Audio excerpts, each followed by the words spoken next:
Hello and a warm welcome to HW News Network, your one-stop show, truth be told, for some engaging and thought-provoking conversations. Hours after imposing a 25% tariff along with additional penalties on Indian imports, President Donald Trump said that United States has struck a new trade agreement with Pakistan. Yes, I'm going to repeat. He struck a new deal with Pakistan to jointly develop the country's vast oil reserves. A move, he says, could eventually lead to Pakistan exporting oil to New Delhi. Now, what he said exactly, and I'm going to quote, we've just concluded a deal with the country of Pakistan, whereby Pakistan and the US will work together on developing their massive oil reserves. And Trump said this in a bold statement. Who knows, maybe they'll be selling oil to India someday. So this is a clear snub to India. This is a clear snub to Trump's friendship with Prime Minister Modi. Had he been conscious of the sensitivities of this friendship, he wouldn't have said this ever.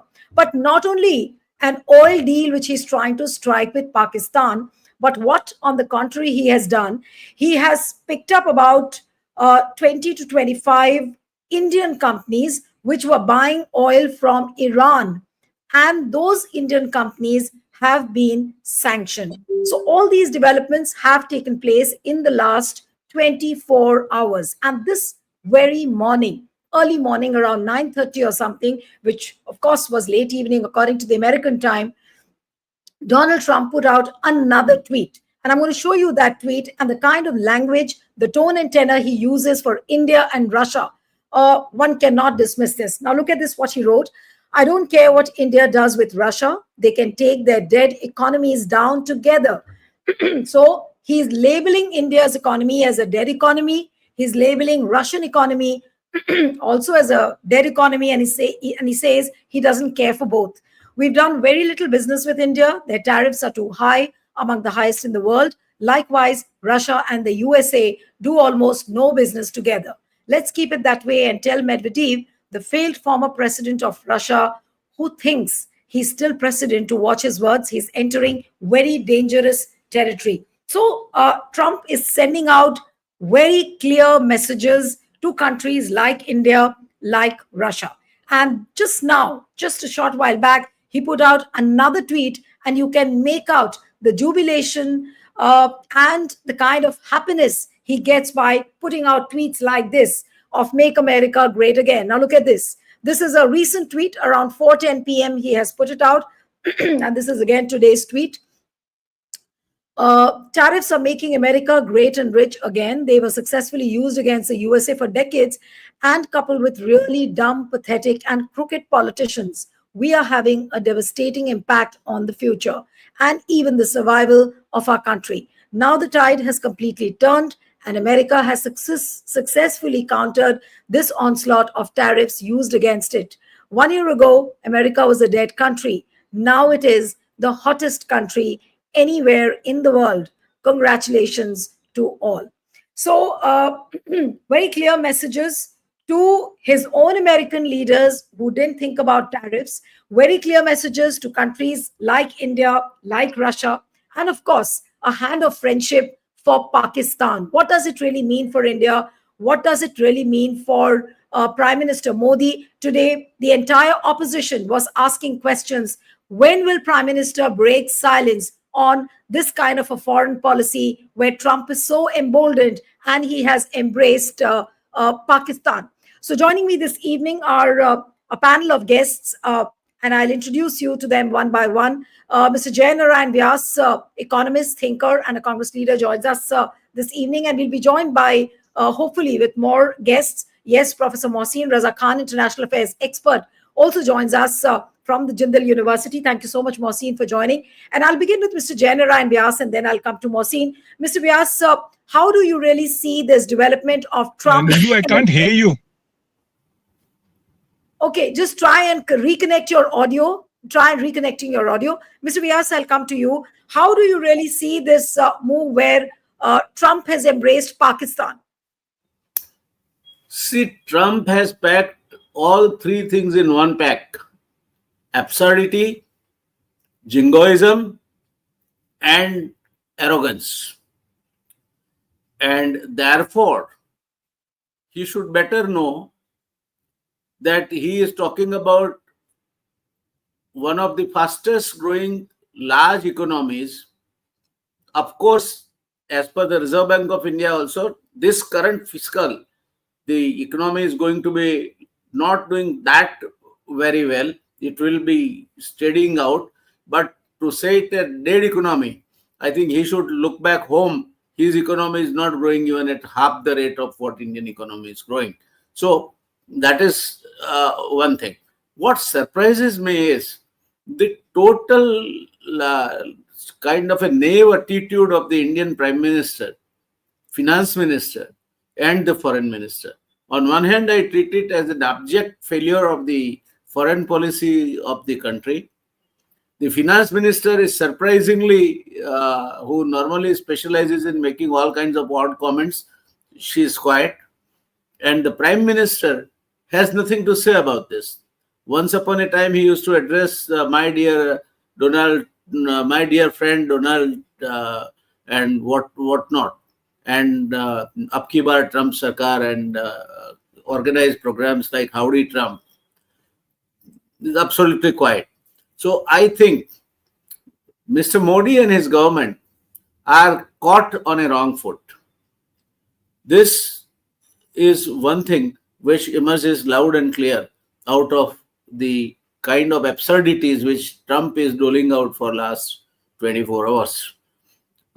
As far as India is concerned, I think a country which otherwise also is an import-dependent economy or inward-looking economy has hardly much to worry about, because our total share in the world trade is less than 2%.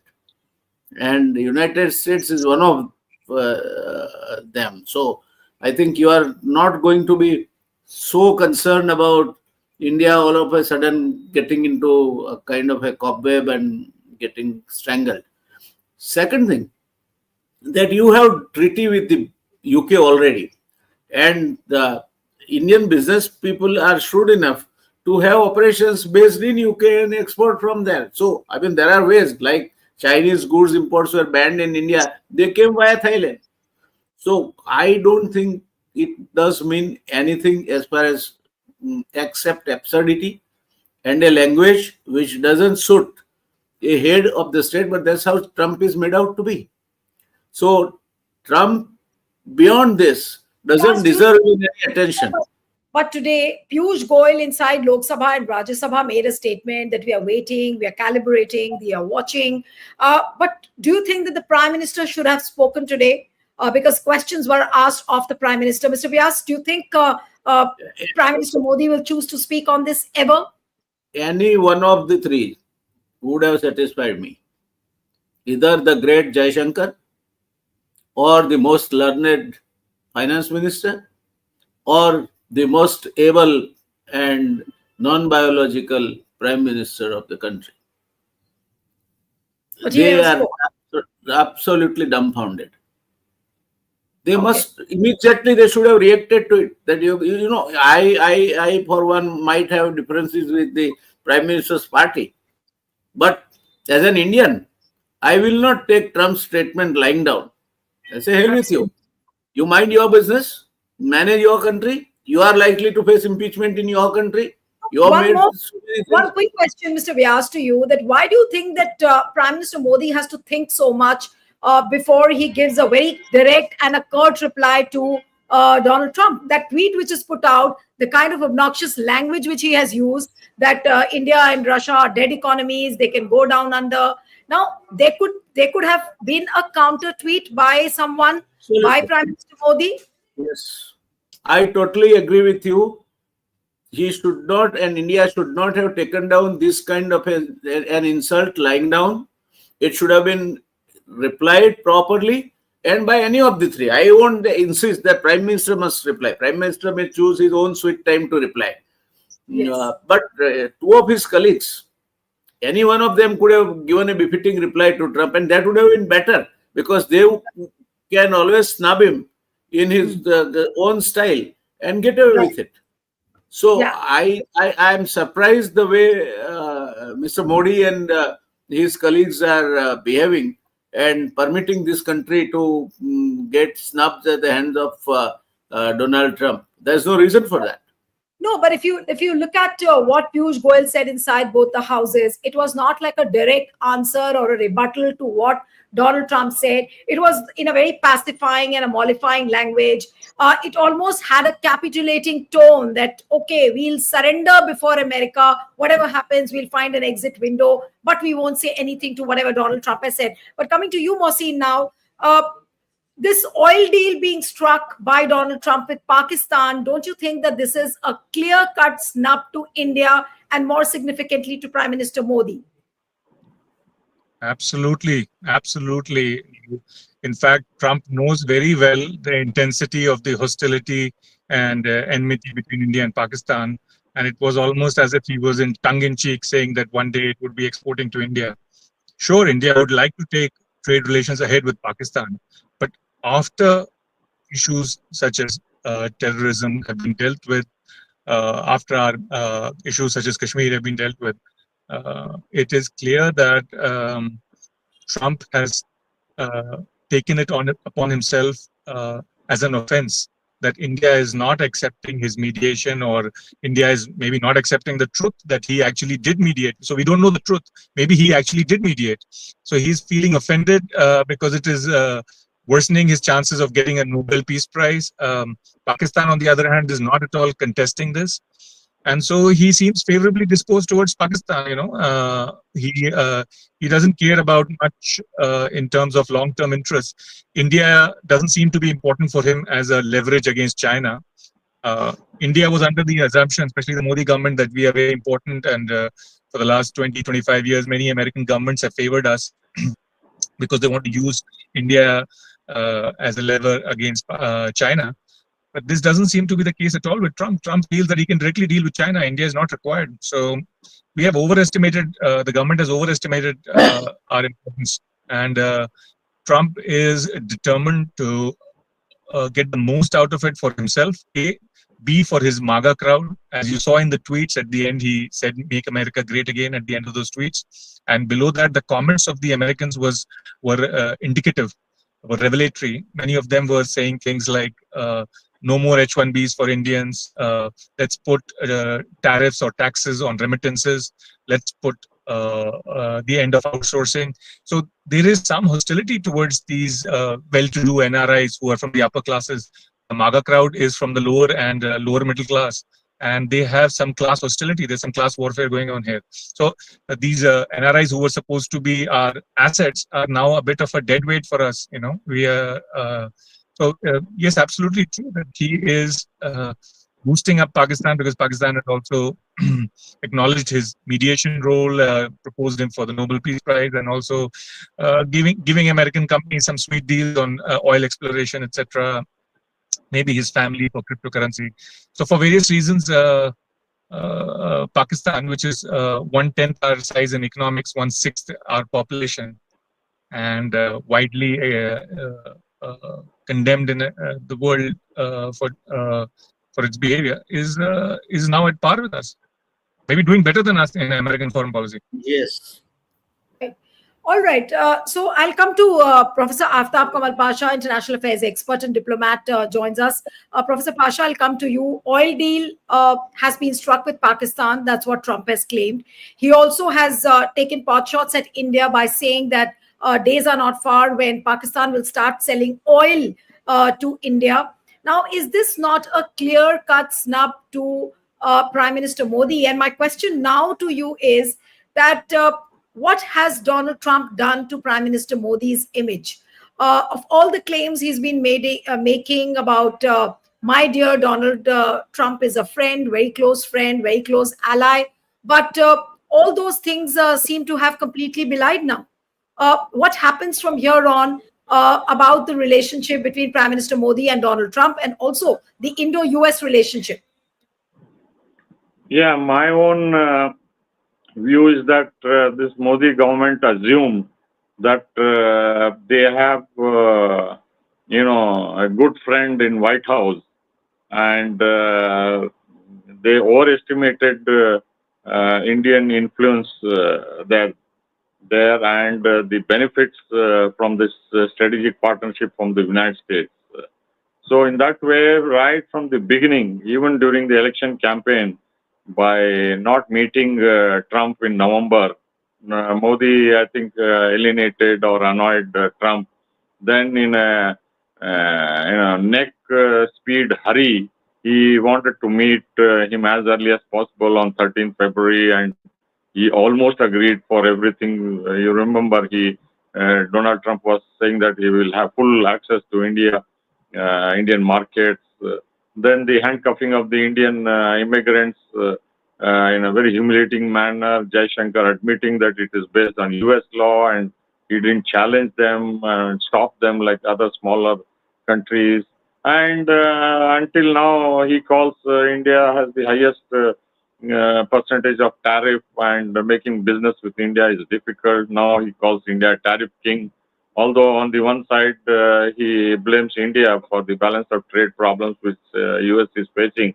But on the other, he praises Modi as his friend, and so on and so forth. So there have been clear signals from the Trump administration that business is not usual as a strategic partner, and that America will take a tough line against India, whereas we assume that because of his friendship with Donald Trump and Howdy Modi and all of these assumed influence which we had, that was exposed very badly during the Operation Sindoor, when he claimed credit to have negotiated and brought the ceasefire, which meekly we accepted. And during G7, just a phone call was made, and after that, continuously he's been claiming. Nobody has challenged.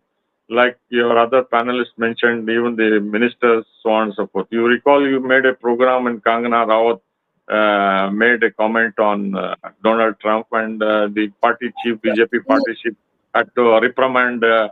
And then Nadda said, not even ministers can criticize Donald Trump. Such is the fear exported by our leader on his own MP. Professor Pasha, you were talking about fear, but has Donald Trump succeeded in bringing in that element of fear in the countries? Now, say, for example, I'm just reading, there's a latest story which has come on the Telegraph, and it's headlined as, just carefully listen to the headline. After Donald Trump's penalty threat, Indian state refiners pause Russian oil purchases. Now, look at all these companies, and I'm going to just name them one by one. Indian Oil Corporation, obviously Hindustan Petroleum, Bharat Petroleum, Mangalore Refinery Petroleum. They have not sought Russian crude in the past 1 week or so. And the sources familiar with the refiners, they have told many news websites. And they are turning to spot markets for replacement supply, maybe from Middle Eastern grades such as Abu Dhabi's Murban crude and West African oil sources. Professor Pasha, has Donald Trump really managed to isolate India completely? Because he's dictating with whom India should trade, with whom it should not trade. Now, who on earth gives Donald Trump the powers to say that India shouldn't trade with Russia or India shouldn't trade with Iran? And clearly the signals are that, look at the companies, the Indian companies which have been sanctioned, who are buying oil from Iran. Then look at what has happened, the kind of tweet which he put out about India buying weapons, India buying oil from Russia. So is Donald Trump in a way forcing India to do business only and only with America? Yes, I would also mention here that when Condoleezza Rice was American Secretary of State in New Delhi, she had the guts to tell Manmohan Singh government that you should stop buying oil from Iran and you should look to America for India's energy security.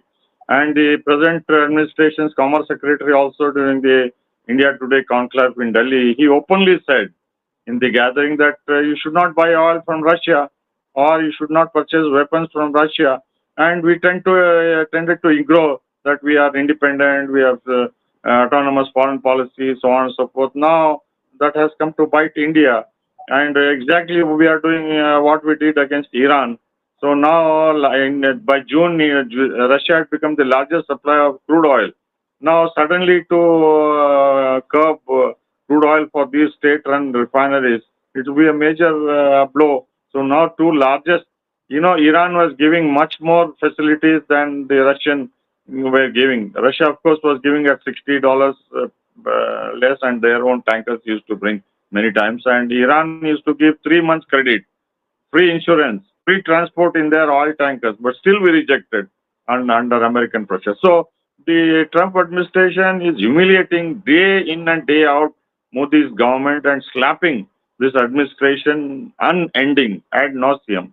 And this government is completely silent, and the entire Indian population is dumbstruck as to what is this Adani factor, or the raw factor, or the Khalistani factor, or the Washington Post indicting Amit Shah. All of these things are accumulating, or the fear of Sheikh Hasina being repeated here by working with TDP and Nitish Kumar to have him unseat, or promote him to Margdarshan Mandal. All of these factors are coming together along the internal situation. Right. You are coming to the political side of it. And in fact, I wanted to come to Mr. Jainarayan Vyas. Mr. Vyas, now what happens to the image of Prime Minister Modi? Now, the 56 inches chest Prime Minister, there were a lot of things which were claimed by the Bhakt army, by the right-wing trollers, that look, this is what our Prime Minister does. He doesn't surrender. He doesn't capitulate before the powers that be. But here is the President of America, and he has completely lacerated is the word which I'll use. He's completely lacerated the image of Prime Minister Modi. Now, how will Prime Minister Modi revive from this shock? It's a shock for his image, no doubt about it. But how will he recuperate from this shock is the big question. According to you, you've known him closely. In fact, you are the one who have been Modi's guru. So that is why I won't claim that either. But let me tell you, let me first say that I, to a great extent, endorse what Professor Pasha said. I used to teach in my past incarnation marketing management. And to my students, we used to teach a theory which said that if you want to finish bad product early, advertise it. And I think Modi is a product which was too much exposed and advertised. So it has to go to this end one or the other day. And it has gone to this end. He is a product which has so many weaknesses, which has so many limitations as far as the capabilities and knowledge is concerned, and which only thrives on authoritarian rule. So I think this was bound to happen. And in a process, his over anxiety, first to attend the Trump's oath-taking ceremony, then work out a meeting. And I would say in one sentence that this is a total failure of foreign policy of India. Mr. Jaishankar, who is a former diplomat, I think he could have done much better, and he was expected to do much better than what he is doing by only serving and buttering out Modi all the while. So he has also missed his own duty. The finance minister is for the namesake. Finance minister doesn't actually control the finances. It is again the Prime Minister's secretariat. So when you concentrate all the powers in the world in your own secretariat, make ministers useless, and permit the bureaucracy to think that you have to take heads down whatever is doled out to you and don't utter a word. This is what is happened, and it is happening. So I am not surprised. Modi would have known it much better, that he is biting much more than what he can chew. His ambitions, coupled with his weaknesses, were taking a great toll of him. No, but Mr. Vyas, is there a possibility you see where Prime Minister Modi can go back to his original tall, that tall image? You don't see No way. Okay. I think the image which is lost even, I tell you my own experience. It was a time when if you are traveling in a public transport and if somebody speaks little bit against Modi, there will be 4 or 5 people who will immediately come and pounce upon him. Now, if you are talking in favor of Modi, there are people who will catch hold of you that you are talking nonsense. So Okay. I think that the entire public opinion has changed, and Okay. in a process to last minute maneuvers to save himself, this fellow is, I am afraid, and I hope, touch wood, it may not happen, but this country will be put into tremendous embarrassment and even will be exposed to kind of unseen casualties and humiliations in the times to come. Okay, so you are clearly indicating at a shifting stance where the fondness for Prime Minister Modi seems to be ebbing out. But I want to come to the larger implications of this 25% plus the penalty which has been imposed by Donald Trump on India. What are the larger implications, Professor Mohsin Raza? What are the larger implications you see in terms of recession, in terms of inflation, in terms of economy? I was reading somewhere today that the GDP will go down by 6%. Is that a possibility you see? Yes, Mohsin. See, it depends how it goes. Donald Trump doesn't want to just impose tariffs. If it was just tariffs, we could have stomached it. Now there is a problem. Tariffs mean our goods become more expensive. That means less of them are sold. Our profit margin goes down, which means that our income goes down.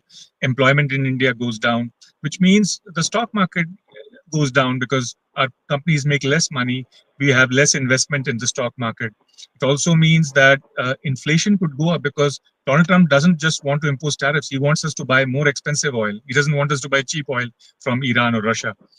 So more expensive oil means oil is an input into everything. So expenses go up, inflation goes up for the common man. Everything becomes more expensive. Also, it could mean less employment in turn. Lastly, he wants us to buy American weapons, which are far more expensive than Russian weapons, which means that it will again blow a hole into our budget deficit, into our fiscal deficit, which means again we'll have less money for welfare, we'll have more inflation. So we, on all counts, it will raise the cost of living, not only for the rich but also for the poor. It will raise if we make concessions on agriculture, which he really wants, then our farmers suffer. If we don't make concessions, then our stock market, our investors suffer. So we are stuck between a hard rock, a rock and a hard place. We have a few options, and Prime Minister Modi has badly negotiated these deals. You know, he has always rolled over, given America and Trump a free rein. Now, Trump is primarily a bully. He smells weakness. He comes from the New York real estate market, you know. So he knows when he sees weakness, he's not going to back down. It's not like he's going to roll over. You see the way he treated EU, the European Union, which was calling him daddy and all that. He doesn't care. When he sees weakness, he squeezes you more. And he is afraid of people who stand up, like China. You were saying, Mohsin, you are saying that Donald Trump is that type of a leader who smells weaknesses. But what about his alliance with Pakistan? Pakistan is a terror state. He joining hands with Pakistan, maybe for his own vested interests. But it seems that he's given Pakistan a big opportunity on a platter.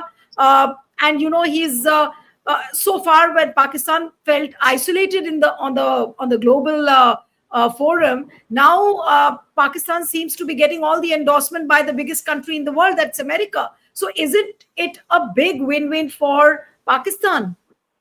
Absolutely, and he doesn't fear India at all. Trump doesn't think India is of any value, either against China. He feels he can deal directly with China. He doesn't feel India is a big enough market. It's just a $3.6 trillion market compared to America's $36 trillion. So he doesn't think you're a big market. You don't import anything from America, so you're not a big market for American goods. So he doesn't care, basically. He's saying, hey, if you don't provide anything to my MAGA base, and you don't provide me with a Nobel or do anything for me personally, then what good are you? You're neither good for me personally nor for my constituencies, for my voters. So he doesn't fear India at all. Moreover, Prime Minister Modi, apart from not understanding Trump and not understanding how to negotiate, has created 2 or 3 other problems. First of all, he has not understood what realism is in political science. He basically feels that his ideology, his electoral politics are always primary. That is, his electoral interests are above India's national interest. For example, if you can give him a good photo op, you can hug him, etc. He doesn't mind giving you big concessions, He doesn't care. India's national interest is secondary to getting good photo ops and showing that we are Vishwaguru, hugging people so that you can get electoral advantage in elections in India. You can show that you are a big boss outside, whereas actually you're not, as Trump is now showing. Second thing is, you are overconfident, as Professor Vyas said.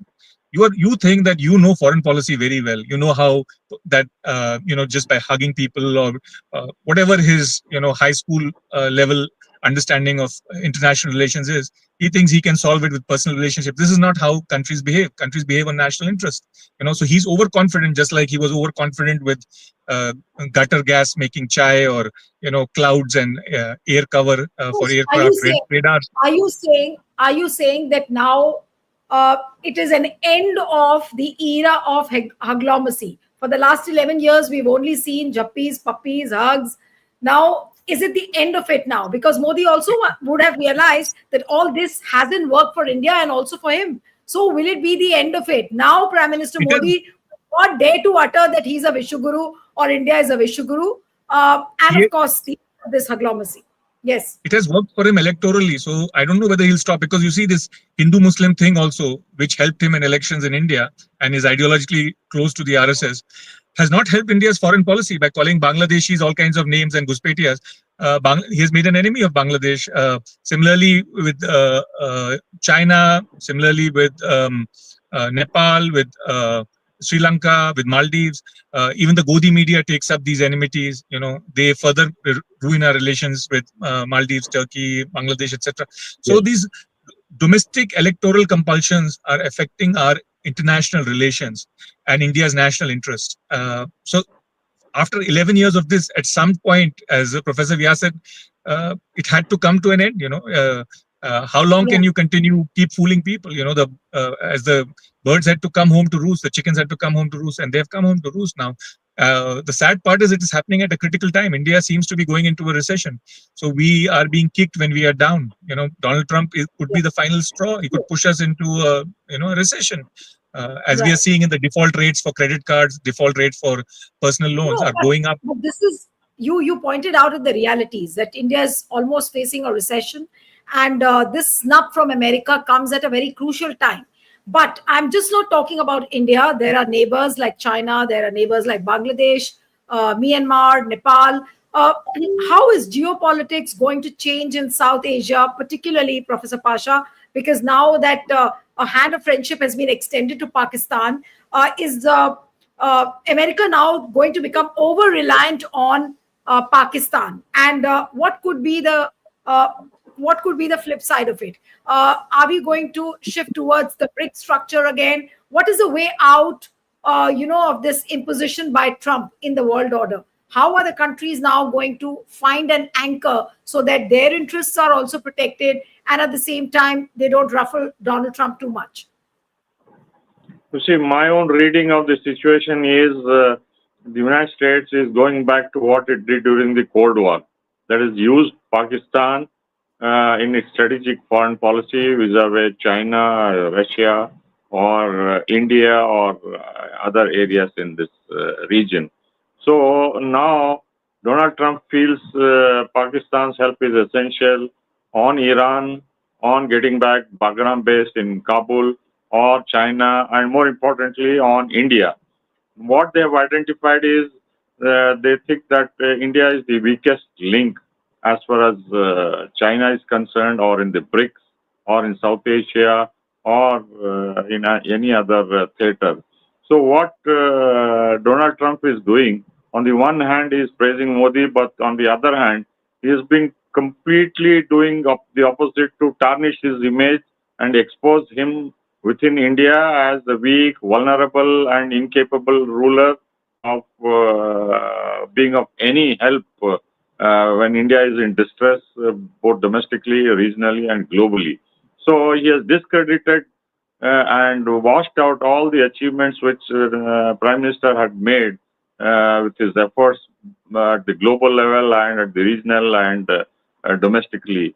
And he has made him vulnerable. This is the most important thing.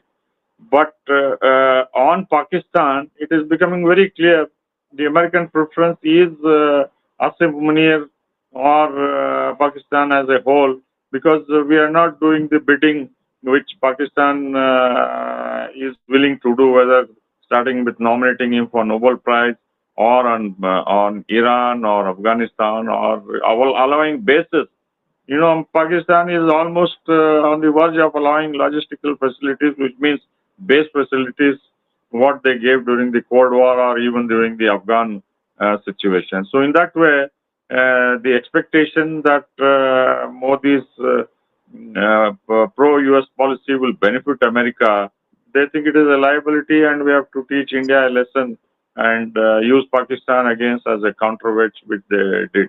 See, the damage being done is not just to Modi, but through Modi, in order to be in power, he is sacrificing core interests of Indian foreign policy, and that is getting alienated from BRICS, from Russia. Russia has been a steady friend of India, not only supplying oil, but also on weapons, diplomatic support. We have a long record for the last 70, 80 years. And to abandon Russia, I think the greatest and most sinful policy of this government. And Russians are not going to forget so easily this snub. And the Chinese may talk to Jaishankar after he visited 5 years after the last visit. But they are also watching Modi very clearly and closely, because what all we agreed in the Quad meeting was 99% against China. So we slapped China so hard through America, and now we went to talk to him. So in that way, see, the Chinese are going to put us on tight leash on many occasions. So in that way, although I don't buy this Pakistani oil thing as a great thing, but they will create any number of leverages, whether it is strategic rare earth mineral in Kashmir or oil or gold supposedly discovered in the Indus River in big quantity. All these exaggerated things will come from America just to put pressure on India and expose this government. Right. So it's very clear that he was taking pot shots at India. It's a pressure tactics. Very quickly, Mohsin, I have to end the program. Yes, you raise your hand. Yes, go ahead, please. My point is, one thing that is being ignored is that this really creates an opportunity for China.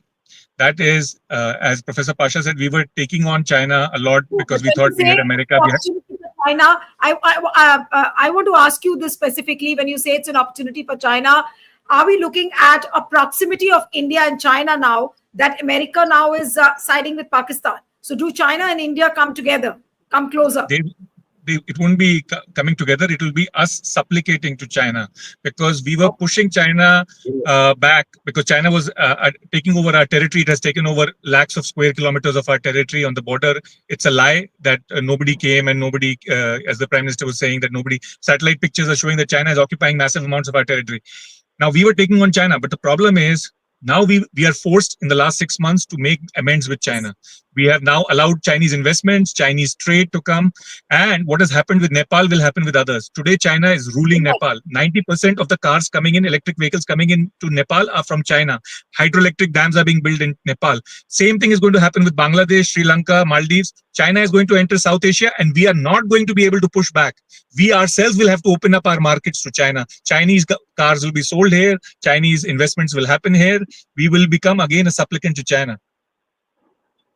Okay, so we become a supplicant. We will become eventually a supplicant to China. We are already surrendering before America. And what a loss of foreign policy. If you look at the face of foreign policy, it's a big, big loss. And the bigger loss is for Prime Minister Modi, whose image has been split apart actually by Donald Trump. And I don't know how he's going to recover from this shock. We'll have to end it here. Thank you so much, Mr. Narayan Vyas, Professor Aftab Kamal Pasha, Mohsin. Thank you very much for joining. Thank you.